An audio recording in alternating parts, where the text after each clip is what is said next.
either. It's been a pretty rough day. I got a Twinkie in the car. It's all yours if you want. I think we have a really romantic, charming adventure film on our hands. Amy Powell, Access Hollywood. Oh, she certainly sounds as if she's got it all together. Thanks, Amy. All right, if you want to check out Alicia's work, Excess Baggage checks into theaters tomorrow. Next, the new movie role that's tempting Elizabeth Taylor to get back in front of the cameras. Next on Access Hollywood.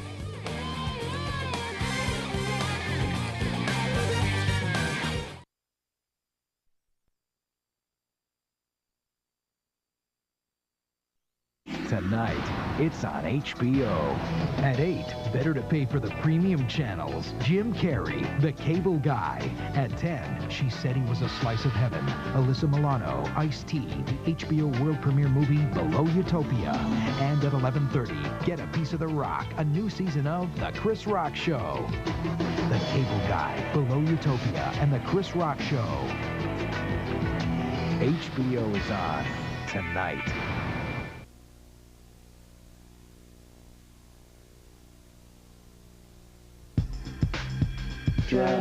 It's serious. These things are out there. Problems kids deal with every day, alone. Their stories may be hard for us to hear, but for those who lived them, they were even harder to tell. Life stories, families in crisis.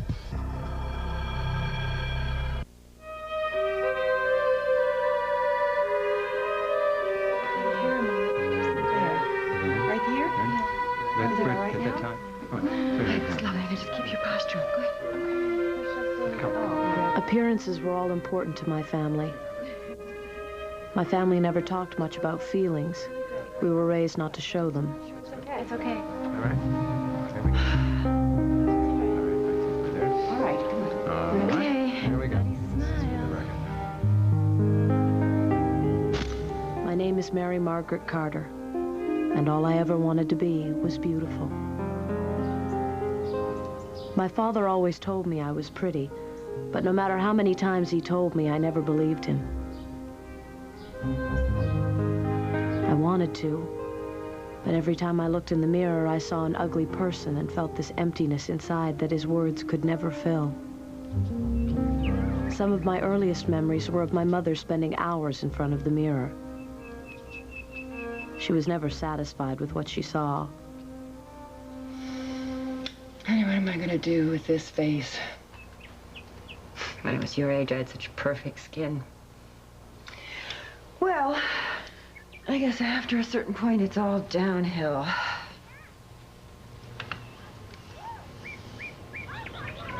And over the years, it was pretty much the same story. Tell you, sweetie, it's a never-ending battle. From right now, not more than 500 calories per day. I swear to you, Mary Margaret, those extra 5 pounds are the hardest to lose. You look great, Mom. Oh, well, I guess I'll just have to grin and bear it. Someone once said that the eyes are the mirror to the soul. When I looked into my eyes, all I saw was darkness.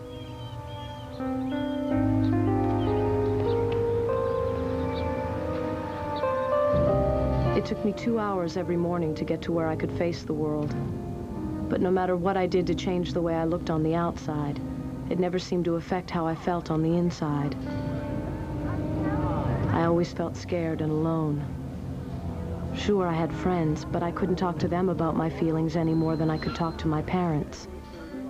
Because more than anything, I wanted to fit in, and I knew no one else would understand the way I felt. When I got to high school, looking good was so much a part of being accepted, I had to work harder to hide my feelings about myself. I was sure that everyone would see that I wasn't the together girl that I seemed to be at all. Hi. There, Margaret. Hey, girl. How you doing? Hi, hon. Late again. So I tried harder to be perfect. And I made the drill team. They had a strict rule about weight. If you gained more than 5 pounds, you were off the team. I vowed that would never happen to me. Mary Margaret Carter, Talent scouts came to our school all the time, looking for girls to work in local fashion shows. I'm Jenny Dawson. I run a modeling agency here in town. The drill team was a great place to be seen. Ellen Hayes works for you. That's right, Cheryl McKenzie. I was wondering, do you happen to have a portfolio? No, ma'am, I don't. Well, don't worry about it. Look, here's my card. Why don't you come in and we'll talk about putting one together for you. You mean for modeling? Why not? You're a very pretty young lady. I'm sure we could work together. Well, thanks. Now, you call me on Monday. Okay. Don't forget. I will. Bye. Bye.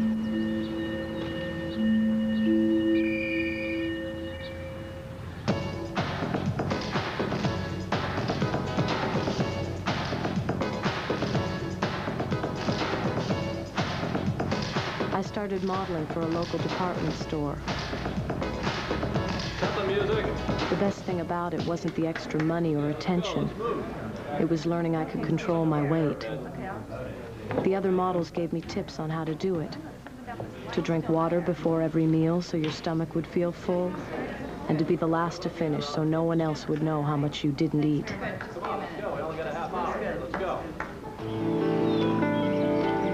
I did everything I could to be the perfect person you always see in the pictures. But I never felt beautiful. While I exercised, a list of calories that I was burning off ran through my head. I knew how many jumping jacks and sit-ups and miles equaled one piece of cheesecake, an ice cream cone, a bag of chips. But to eat the way I wanted would have meant exercising 24 hours a day.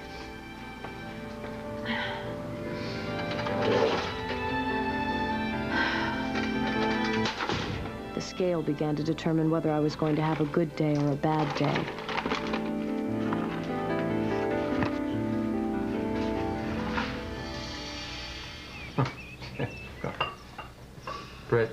Britt. Slowly. Hey, is the car warmed up? Yes, sir. It's right out front of the house. Here she is. Look at that. How do you manage to do it, Mary Margaret? Always looking so perfect. When my father told me I looked perfect, I knew he was just saying that. The truth was, nothing ever pleased him.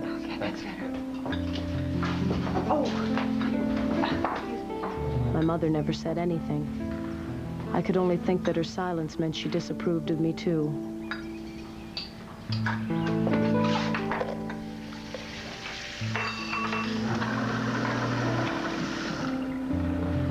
I stole my mother's cigarettes and smoked to keep from eating, but nothing seemed to stop me from wanting to eat all the time. I was desperate to find a way to control my weight. So what about Tim? Are you gonna go out if he asks you? Cindy. If I did, I'd have to fast for about 2 weeks beforehand. Well, do you know what Allison Roberts does when she feels fat? The one from Science Lab? Right, the pretty one who eats pizza like every day. Yeah. Well, I heard her telling Annie in the locker room how she does it. It is so gross. What'd she say? She gets rid of all the calories after she's done. What are you talking about? That's what she said. She gets them out of her body. How? No way. I swear, she said she does it anytime she feels like she ate too much. Allison Roberts? Isn't that disgusting?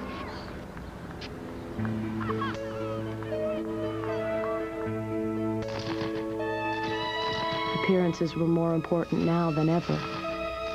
But no matter how much weight I lost, I always saw girls who were thinner. But I was good. I only slipped once on my 18th birthday when I had a piece of chocolate cake. It was the first cake I'd had all year, and I exercised all night to burn it off.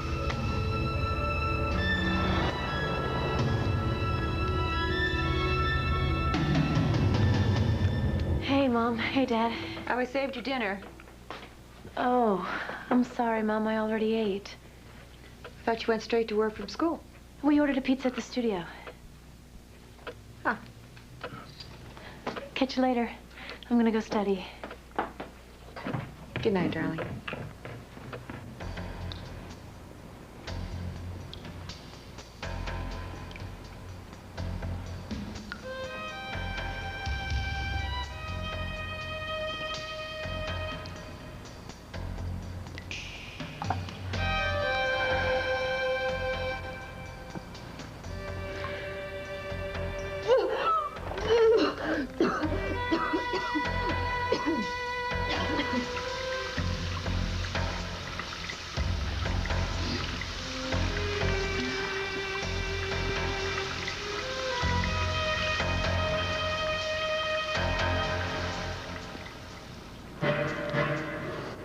the first time ever, I could eat anything I wanted and then get rid of it. I finally felt like I was in control. It was one of the happiest moments of my life. Honey, are you okay? I'm fine. What are you doing in there? Nothing. Nothing. I'm taking a bath. But the happiness didn't last. Soon I couldn't stop eating. And the more I ate, the more I had to make myself throw up. I was like an addict. I lived for the high I got when I was binging. The only thing that could comfort me was food. It made me numb. I'd eat and eat to fill up the emptiness inside.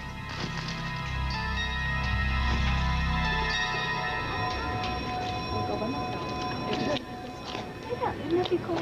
Hi, Miss Murphy. Do you know that I lost a few pounds?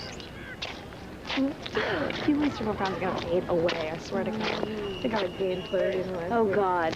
Hey. I told you. Hi, Cindy. Hi, Tim. Hi, Mary Margaret. Hi, Tim. I'll see you guys in study hall. So what's up? Not much. Did you get a haircut? No. Oh, it looks great. Oh, thanks. Are you doing anything tonight? Do you have any plans? I don't know what I'm doing yet. Would you like to go to the movies with me? Sure. Great. I'll pick you up around 7? Okay. Bye. I told you. Oh my gosh, you are so excited. I wanted to look great for my first date with Tim because I wanted to be desired. But the thought of a guy actually touching me made me sick. Hi, I'm here to pick up Mary Margaret. I believe she's getting ready.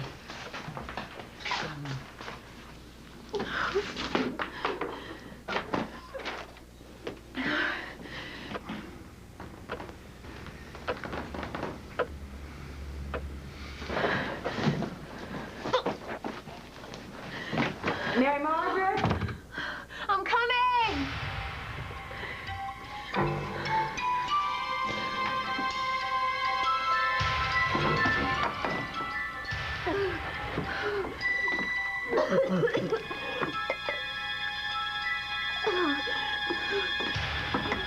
Mary Margaret? Just a minute! And that's what I meant about.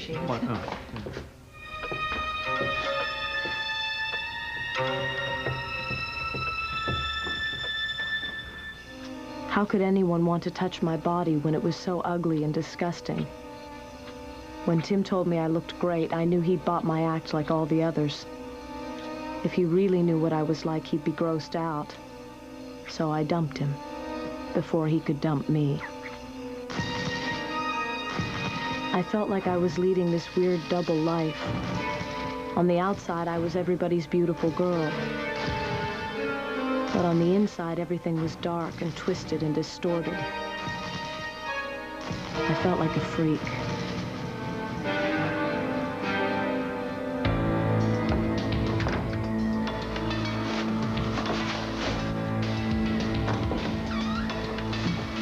I had been throwing up in jars. It was neater and easier than using the toilet, and my parents stopped asking why I spent so much time in the bathroom. I'd wait till my mother went shopping and the house was empty. Then I'd collect all the jars I filled that day. I brought them to the place where Tim and I went parking. No one ever used it before dark.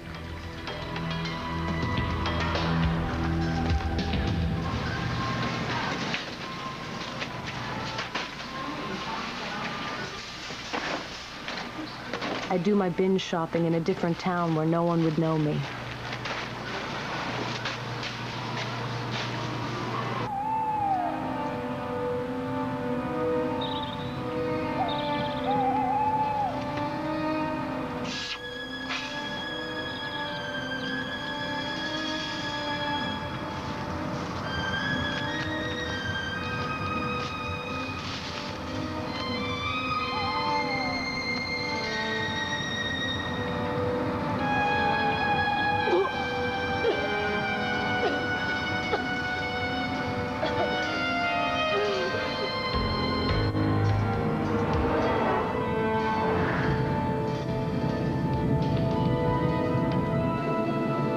that it was taking over my entire life, but I couldn't stop.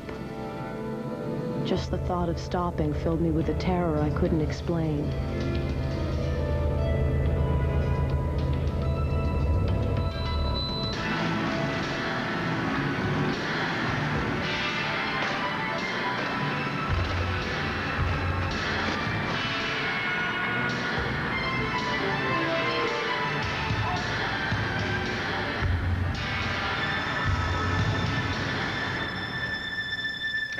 Everything seems to be in order, Mary Margaret. I'll get these medical forms to the university this afternoon. Thanks. You look pretty excited about graduation. Oh, yeah, I can't wait. Let me ask you, are you still modeling? Yes, ma'am, I am. Uh-huh. Because you seem to have lost a little weight since your last checkup. And I know the kind of pressure they put you girls under to stay thin. Are you on some kind of diet? No, not really. I'm just sort of watching what I eat. You know, some people get so crazy about losing weight that they do terrible things to their bodies. They diet, they fast, they torture themselves just for appearance sake. Now, I'm not trying to scare you, Mary Margaret, but I want to be sure that you take care of yourself. I am, Dr. Palmer. I began to see how easy it was to make people believe that I didn't have a problem. Mary Margaret!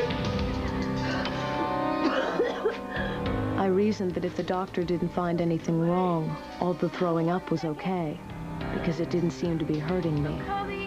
Come on, it's not my fault you overslept.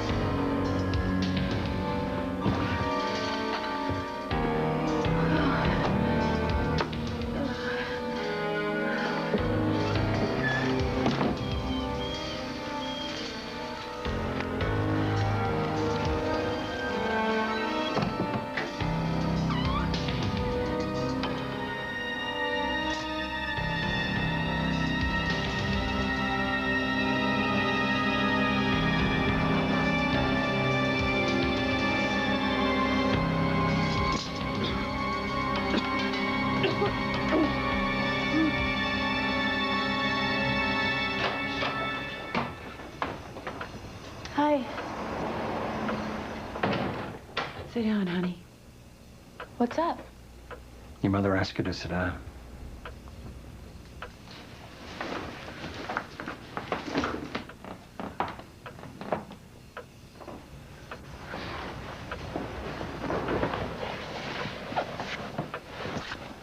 So?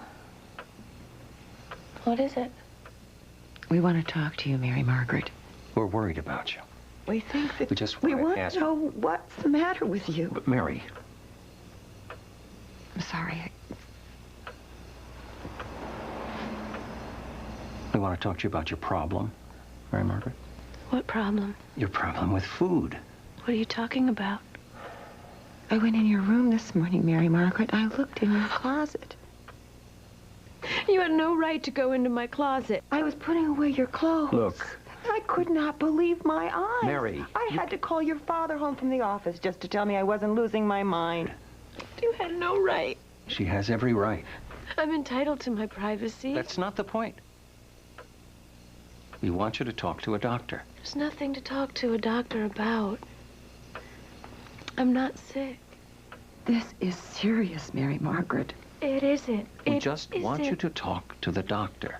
Hear what he has to say. What kind of a doctor? A psychiatrist. You want me to see a psychiatrist? We just want you to get help. Oh, God.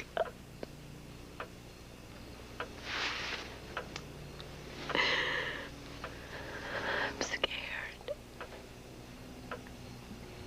How often do you force yourself to vomit? 5 or 6 times a day. Do you ever fast? I used to. A part of me wanted Dr. Malone to see through me. I don't know. To save me from myself. But I fooled him too. But I don't have to do that anymore. Not since I discovered, you know, my secret. Binging and purging. Because what I wanted more than anything was not to lose that high I only felt when I was binging.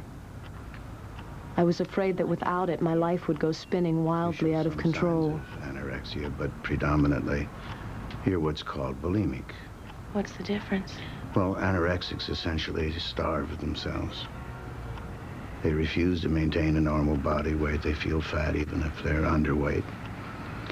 Bulimics can also go on strict fasts, abuse laxatives, exercise like crazy to keep the weight off. But mainly, you have episodes of binge eating, where you eat everything in sight and then force yourself to throw it up. Sounds like me. It's very common among teenage girls. Can it be cured? It can be brought under control if you're ready to work at it. My parents were relieved someone else was dealing with my problems now, so we could stop talking about them and go back to keeping up appearances. They were so desperate to think I could be cured, they'd believe anything. But I wasn't being cured. I was just being a whole lot more careful. I'm not sure which was worse, living in constant terror that I'd be found out, or the constant terror that I never would be. Graduating high school marked an end to my life as I'd known it in so many ways.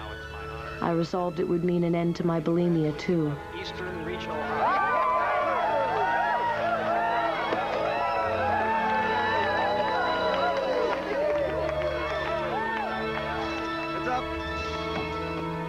I convinced my parents that I was cured by graduation, and I didn't need to continue therapy when I went away to college.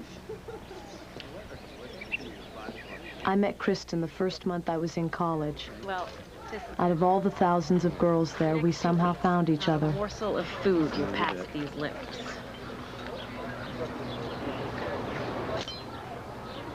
I've tried that. I've tried everything.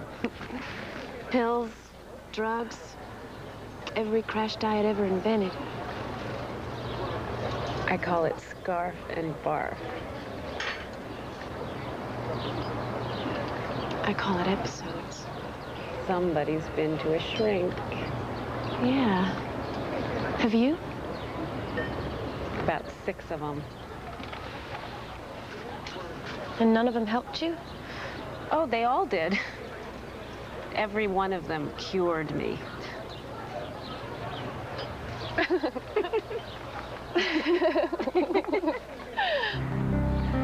Kristen was the first person who ever really knew me. I could tell her anything. We spent all our time together. We never dated. If a boy asked us out, we'd freak. The idea of having to eat a normal meal with someone else in public was scary enough, without having to worry if the guy would want to kiss goodnight and smell the vomit that was always on our breath.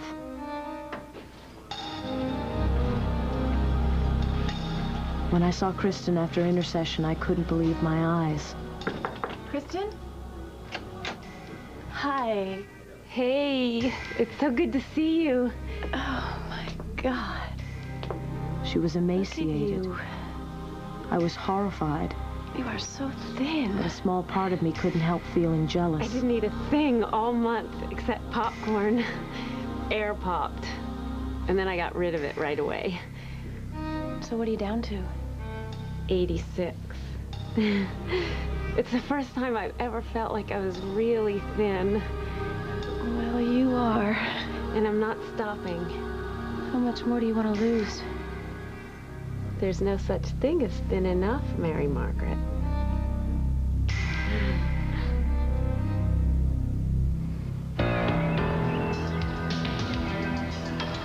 Two weeks later, Kristen had lost another 4 pounds.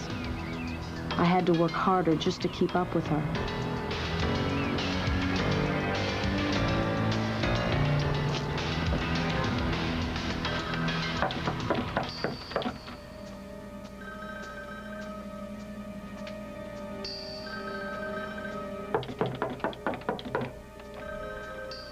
Kristen?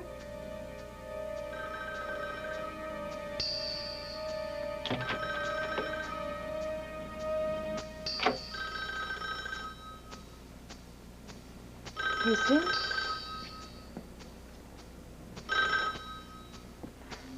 Kristen?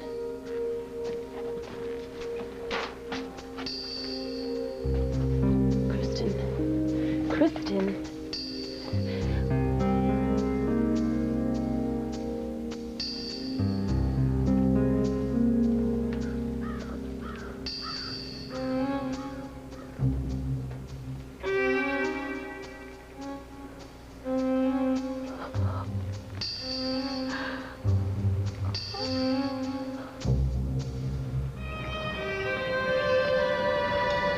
They said she had starved to death.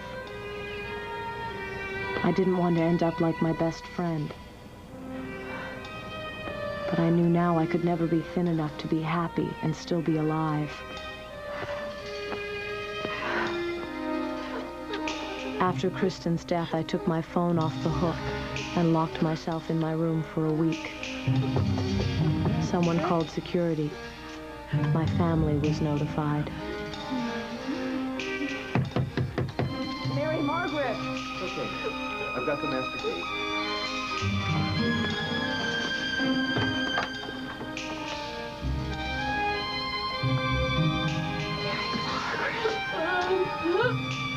Oh, God, Bob, help me.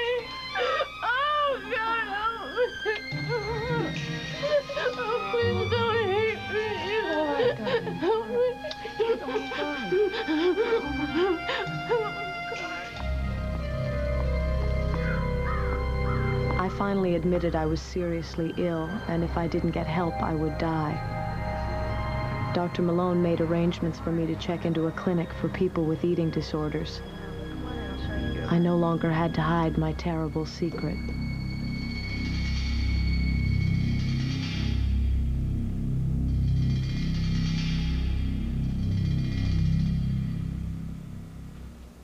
I'm the real Mary Margaret Carter. It's been 4 years since I broke down and faced my problem.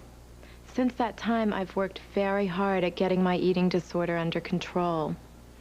I'm finally understanding why this happened to me and why it happens to so many people. I've learned that people develop eating disorders, such as anorexia and bulimia, to cope with difficulties in their lives. Things like peer pressure, broken homes, sexual abuse, and other emotionally disturbing situations. Women especially are vulnerable to eating disorders because of the constant pressure to be thin and beautiful. The most important thing I can say to anyone suffering from an eating disorder is that you are not alone and you can get help. I didn't know that then. There are many places you can go for help. Therapists, support groups, clinics. The hardest part is asking for help. I urge you to be brave and ask. It's worth your life.